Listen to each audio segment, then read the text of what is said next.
Everyone, कैसे हैं आप सभी। मैं प्रीति यादव एक बार फिर से आप सभी का बहुत बहुत स्वागत करती हूं अपने चैनल डीप स्टडी बाय प्रीति यादव में। तो फ्रेंड, हम आपके लिए एक नया प्रैक्टिस सेट लेकर आए हैं, एक जिसमें आपके लिए 20 क्वेश्चंस दिखने वाले हैं, जो कि अभी हाल ही में यूपी पुलिस कांस्टेबल की भर्ती आने वाली है, जिसमें आपके लिए 52,699 जो पद जिसमें देखने को मिलेंगे। तो उसके लिए हमारा ये पद का प्रैक्टिस सेट है, जिसमें आपको जीके और जीएस का नॉलेज होगा इसमें आपके लिए। तो चलिए दोस्तों, स्टार्ट करते हैं अपने प्रैक्टिस सेट। हमारा आज का पहला क्वेश्चन है, काला महादेश के नाम से किस देश को जाना जाता है। इनमें से किस देश के लिए काला महादेश कहा जाता है। इसके ऑप्शन यहाँ पर अफ्रीका, दक्षिण कोरिया, भूटान या फिर बांग्लादेश।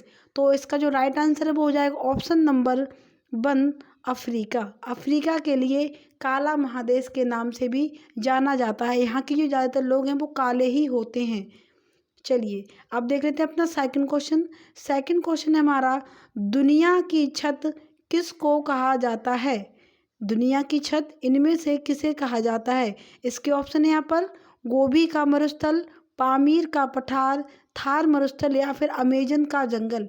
तो इसका जो राइट आंसर है वो हो जाएगा ऑप्शन नंबर बी, पामीर का पठार। पामीर का पठार जो है वो, अगर आप मैप देखेंगे तो उसमें ऐसा लगेगा जैसे कि ये दुनिया की छत हो।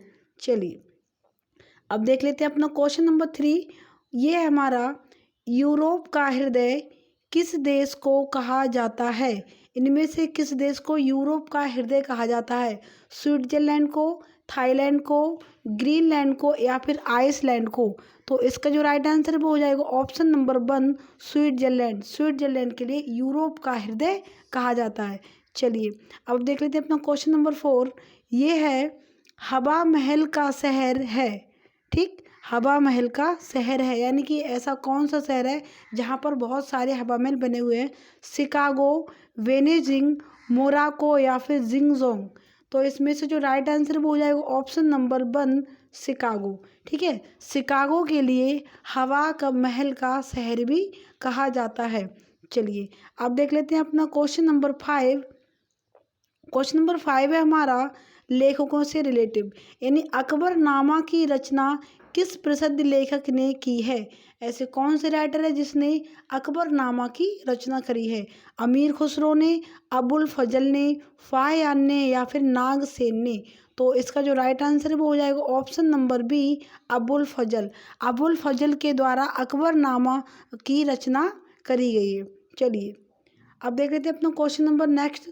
अगला क्वेश्चन है हमारा, फैजाबाद से, यानी कि फैजाबाद को अब किस नाम से जाना जाता है। ऐसा कौन सा शहर है, ठीक है, जिसके लिए अब फैजाबाद नहीं कहा जाता, और उसे पहले फैजाबाद बोलते थे। नागपुर को, अयोध्या को, पटना को या फिर गया को। इसका जो राइट आंसर वो हो जाएगा ऑप्शन नंबर बी अयोध्या। जी हाँ, अयोध्या के लिए अब अयोध्या बोलते हैं, लेकिन उससे पहले ये फैजाबाद कहलाता था।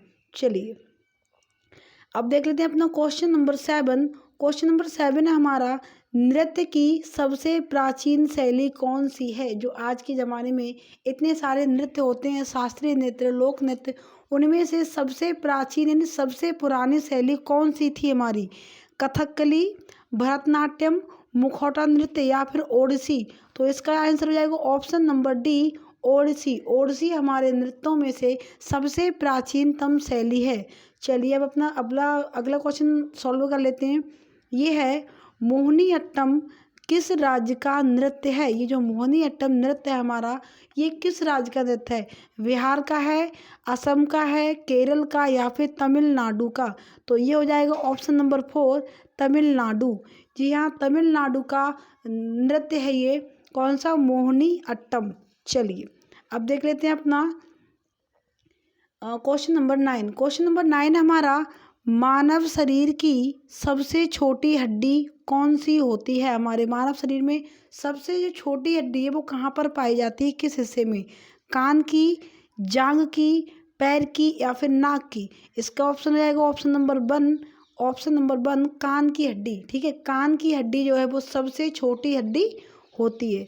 चलिए अब देख लेते हैं अपना क्वेश्चन नंबर 11। क्वेश्चन नंबर 11 है हमारा, चरक संहिता के अनुसार मानव शरीर में कितनी हड्डियां पाई जाती हैं। ये क्वेश्चन दो तरीके से बनता है। एक हो जाएगा कि मानव शरीर में कुल कितनी हड्डियां होती हैं, और एक बनता है चरक संहिता के अनुसार मानव शरीर में कितनी हड्डियां पाई जाती हैं। तो यहाँ पर आपको चरक संहिता के अनुसार आपको आंसर देना है, जिसके ऑप्शन है 307, 360, 912 या फिर 803। इसका ऑप्शन बनेगा ऑप्शन नंबर बी 360। देखिए दोस्तों, साथ ही साथ अपना मैं प्रैक्टिस सेट इसलिए लेकर आई हूँ, वरना मैं आपको लिए ये डायरेक्टली भी आपको लेकर आ सकती थी कि चरक संहिता के अनुसार मानव के शरीर में इतनी हड्डियाँ होती हैं, और अकबरनामा की रचना इसने करी थी, हवा महल का शहर यहाँ पर है। लेकिन मैं इसे एक प्रैक्टिस सेट के तौर पर लेकर आई हूँ, ताकि आप लोग इसे सॉल्व करते टाइम आप अपने देख सकें कि आप इसमें कितना स्कोर कर पा रहे हैं। ठीक है, इसलिए हम इसे प्रैक्टिस सेट के तौर पर लाए हैं।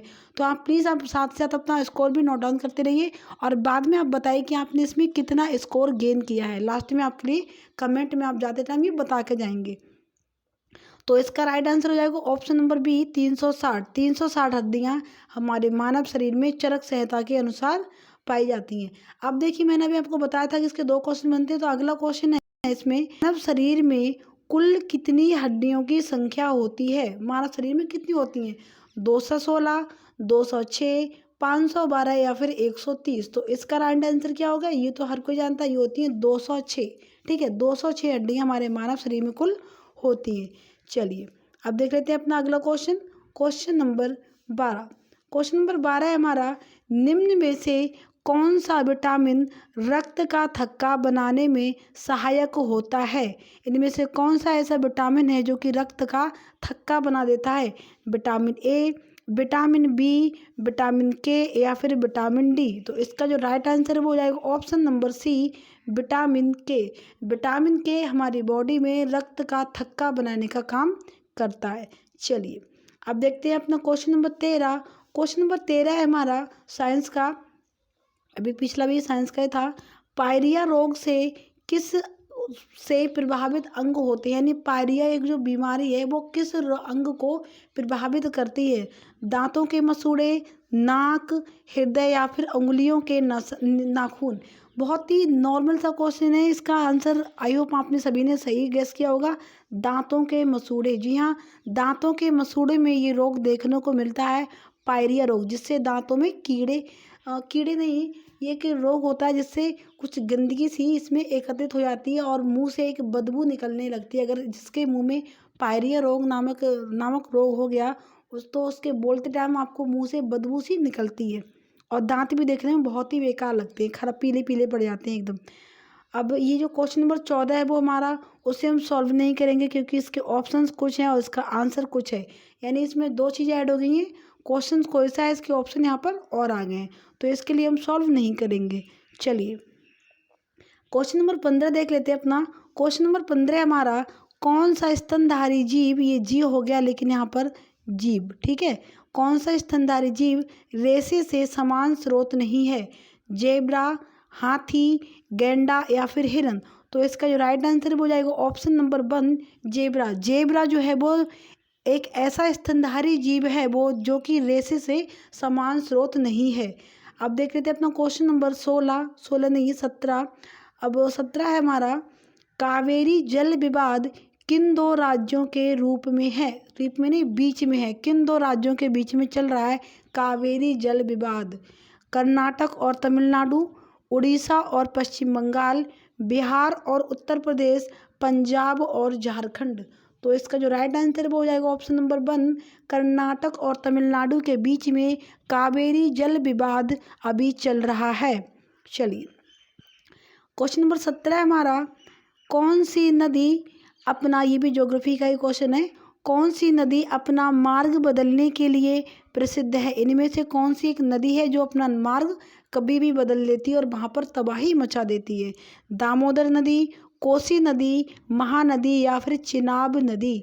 तो इसका जो राइट आंसर वो हो जाएगा ऑप्शन नंबर बी कोसी नदी। कोसी नदी जो है वो, इसे बिहार का शोक भी कहते हैं और ये अपना मार्ग बदलने के लिए प्रसिद्ध है, यानी कभी भी अपना मार्ग बदल लेती है। अब हमारा क्वेश्चन नंबर 19 है, कौन सी नदी पश्चिम की ओर बहती है? इनमें से कौन सी ऐसी नदी है जो पश्चिम की ओर बहती है और अरब सागर में जाकर गिरती है? हमारे भारत में दो तरीके की नदियाँ पाई जाती हैं। वैसे तो नदियों को दो भागों में डिवाइड किया गया है, ठीक है, और फिर उन नदियों को भी तीन तीन भागों में डिवाइड किया, दो तीन या फिर दो के रूप में डिवाइड किया हुआ है। तो अभी हमारा जो क्वेश्चन इसमें पूछा अरब सागर यानी कि इस तरफ, ये देखिए यहाँ से ऐसे, यहाँ पर ये अरब सागर हो गया, यहाँ पर हो गया वेस्ट ऑफ बंगाल यानी बंगाल की खाड़ी। तो इस साइड को यानी इस तरफ को बहती हुई आती है नदी और यहाँ पर गिरती है। ऐसा पूछा गया है कि कौन सी नदी पश्चिम की ओर बहती है और अरब सागर में गिरती है। तो इसके ऑप्शन यहाँ पर नर्मदा नदी, कावेरी नदी, झेलम नदी या फिर सतलुज नदी। इसका आंसर हो जाएगा ऑप्शन नंबर 1 नर्मदा नदी। जी हाँ, नर्मदा नदी जो है वो पूर्व से पश्चिम की ओर बहती है और अरब सागर में आकर वो मिल जाती है। चलिए अब देख लेते हैं अपना क्वेश्चन नंबर 20, आज का हमारा लास्ट क्वेश्चन है, इसे एक बार रीड कर लेते हैं। पंजाब के निर्माण में सबसे महत्वपूर्ण नदी कौन सी मानी जाती है? इनमें से ऐसी कौन सी नदी है जो कि पंजाब के निर्माण में जिसका बहुत एक बड़ा महत्वपूर्ण योगदान रहा है और आगे भी रहेगा? सिंधु नदी, दामोदर नदी, कोसी नदी या फिर नर्मदा नदी? तो इसका जो राइट आंसर है वो आपके लिए कमेंट बॉक्स में बताना होगा, ठीक है। और बाकी के क्वेश्चन मैंने सॉल्व करा दिए और साथ ही साथ अपना इन 19 क्वेश्चंस में से आप अपना स्कोर बताइए कि आपने इसमें से कितने क्वेश्चंस को सही करा। आप ये भी हमारे साथ शेयर कर सकते हैं। बाकी आपको हमारी आज की क्लास कैसी लगी आप ये बताना मत भूलिए। और हम इसी तरीके के और भी सारे प्रैक्टिस सेट लाते रहें, जो कि अभी हम अपनी सीरीज चलाएंगे, जो कि अभी यूपी पुलिस कांस्टेबल की भर्ती आने वाली है। 52,699 पद जिसमें देखने को मिलेंगे, उसके लिए हम ढेर सारे प्रैक्टिस सॉल्व भी सॉल्व करवाएंगे। साथ ही साथ हम इसके लिए हम क्लासेस भी लेकर आते रहेंगे।